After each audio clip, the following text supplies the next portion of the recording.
ആലപ്പുഴ സ്വദേശി ഉഷ ജോസഫിന് വയറ്റിൽ കത്രിക കുടുങ്ങിയതുമായി ബന്ധപ്പെട്ട് ഇപ്പോൾ വണ്ടാനം മെഡിക്കൽ കോളേജ് സൂപ്രണ്ട് വിശദീകരണം നൽകുന്നു. അവിടെ നടത്തിയ ഒരു എക്സ്റേ പരിശോധനയിൽ വയറ്റിനുള്ളിൽ ഒരു മെറ്റാലിക് ഇൻസ്ട്രുമെന്റ്, അതൊരു ആർട്ടറി ഫോഴ്സപ്സ് അത് കണ്ടെത്തുകയും ചെയ്തു.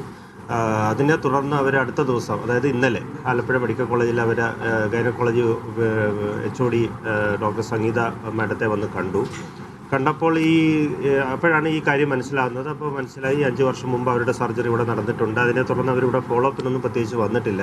പക്ഷേ ഇങ്ങനെ ഇത് കണ്ടപ്പോൾ ഇത് വളരെ ഗൗരവമായിട്ടുള്ളൊരു സംഭവമാണല്ലോ എന്ന് കണ്ടിട്ട് ഉടനെ തന്നെ അവർക്ക് ആവശ്യമായിട്ടുള്ള പരിശോധനകൾ സൂപ്രണ്ടുമായി ബന്ധപ്പെട്ട് രക്തപരിശോധന ഉൾപ്പെടെയുള്ള എല്ലാ കാര്യങ്ങളും നടത്തി അവരോട് അഡ്മിറ്റ് ചെയ്യാനായിട്ട് ആവശ്യപ്പെട്ടു. അതായിരിക്കും നല്ലതെന്ന് പറഞ്ഞപ്പോൾ അവർ പറഞ്ഞു, ഞങ്ങൾ അതിന് തയ്യാറായിട്ടല്ല വന്നത്, ഭർത്താവിൻ്റെ ബ്ലഡ് ഷുഗറൊക്കെ വളരെ കൂടുതലാണ്, മകൻ്റെ ജോലിയായി ബന്ധപ്പെട്ട് ലീവ് എടുക്കേണ്ടതുണ്ട്, അതുകൊണ്ട് ഞങ്ങൾ വന്നോളാം, സാവകാശം ഞങ്ങൾ വന്നോളാം എന്ന് പറഞ്ഞ് ഇന്നലെ അവരിവിടുന്ന് പോവുകയും ചെയ്തു.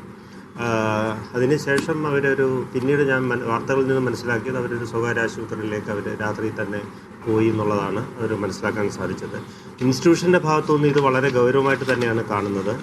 വളരെ നിർഭാഗ്യകരമായിട്ടുള്ള ഒരു സംഭവമായി. കാരണം നമുക്കറിയാം, ആലപ്പുഴ മെഡിക്കൽ കോളേജിൽ പ്രത്യേകിച്ചും കോവിഡ് കാലത്ത് ഇവിടുത്തെ ഏറ്റവും പ്രധാനപ്പെട്ട ഒരു ടെർഷറി കെയർ സെൻ്റർ ആയിരുന്നു ആലപ്പുഴ മെഡിക്കൽ കോളേജ്. ഒത്തിരി പരിമിതികളുണ്ടെങ്കിൽ പോലും അന്ന് ഡോക്ടർമാർ ജോലി ചെയ്തത് ഈ PPE കിറ്റിട്ടും ഗോഗിൾസ് ധരിച്ചുമൊക്കെ വളരെ ലിമിറ്റേഷനിൽ നിന്നുകൊണ്ടാണ് അവരുടെ ജോലികളൊക്കെ ചെയ്തത്. ആ ഒരു കാലഘട്ടത്തിൽ ഇങ്ങനൊരു സംഭവം ഉണ്ടായി എന്നുള്ളത് നിർഭാഗ്യകരമാണ്. അത് ഗൗരവമായിട്ട് തന്നെ എടുത്തു.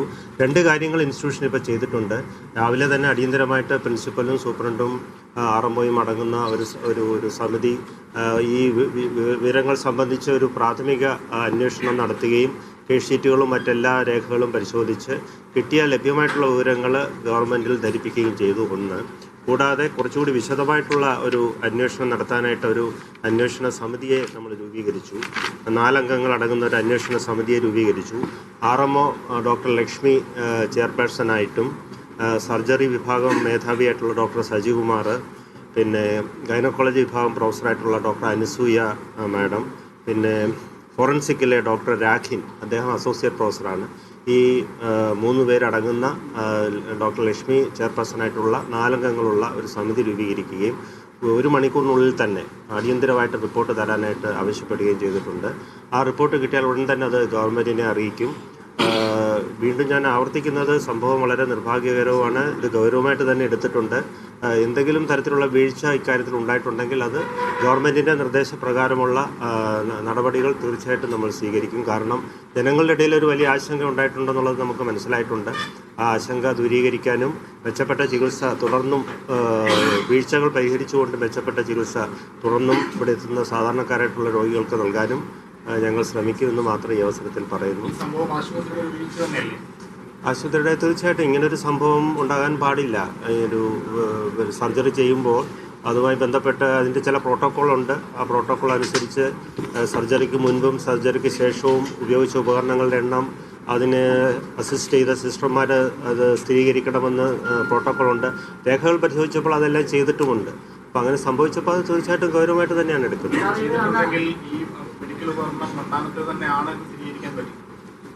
മെഡിക്കൽ ഉപകരണം അല്ലേ, അതിനി അത് പുറത്തെടുത്ത് നടത്തിയ പരിശോധനയിൽ മാത്രമേ നമുക്ക് അത് അറിയാൻ പറ്റുള്ളൂ. എല്ലാ ടീമെല്ലാം നിലവിൽ ഇപ്പോൾ ഒരു സർവീസിലുള്ളവരുമുണ്ട്, ഇല്ലാത്തവരുണ്ട്. അതായത് ഇപ്പം നിലവിൽ ഈ ഹോസ്പിറ്റലിൽ വർക്ക് ചെയ്യുന്ന അന്നത്തെ HODയുടെ നേതൃത്വത്തിലുള്ള യൂണിറ്റ്, ഡോക്ടർ ലതാംബിയ മാഡത്തിൻ്റെ യൂണിറ്റിലാണ്. പക്ഷേ ആ യൂണിറ്റിലെ അസിസ്റ്റന്റ് പ്രൊഫസറിൻ്റെ നേതൃത്വത്തിലാണ് ഈ സർജറി നടന്നത്.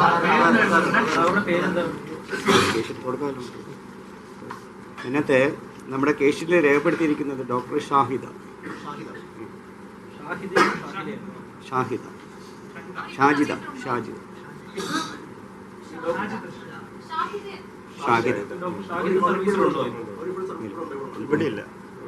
ഇവിടെ ഇല്ല. 5 വർഷം മുമ്പ് നടന്ന സംഭവമല്ലേ, ട്രാൻസ്ഫർ ആയിപ്പോയി.